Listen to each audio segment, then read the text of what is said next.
جب میاں صاحب گئے تھے تو پاکستان کے رجسٹرڈ ووٹرز تھے 10,59,00,000 اور اب ہو چکے ہیں 12,69,00,000. 2,10,00,000 بندہ وہ ہے جو میاں صاحب کو جانتا ہی نہیں, میاں صاحب کو دیکھا ہی نہیں ہے. یہ جو کہانیاں سنا رہے ہیں ٹیلی ویژن سکرینز کے اوپر آ کے ان کے رہنما پریس کانفرنسز میں, وہ ان کو میتھ سمجھتا ہے, اس نے نہیں ہوتے دیکھا.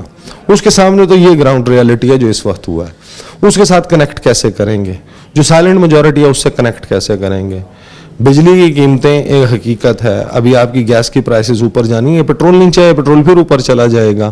اس وقت جو معاشی طوفان ہے وہ لوگوں کی زندگیاں نگل رہا ہے, اور اس صورتحال میں لوگوں کے ساتھ اپنا کنیکٹ کرنا اور بحال کرنا اس کے لیے ایک سنہرا نعرہ ہے, ایک کلیہ ہے جو ہمیشہ سے سیاسی جماعتوں نے بشمول عمران خان تمام لوگوں نے, وہ احتساب کہ جناب احتساب ہوگا جن لوگوں نے لوٹا ہے ملک کو, جو لٹیرے ہیں, جو چور ہیں, جو ڈاکو ہیں, ان کا احتساب ہوگا.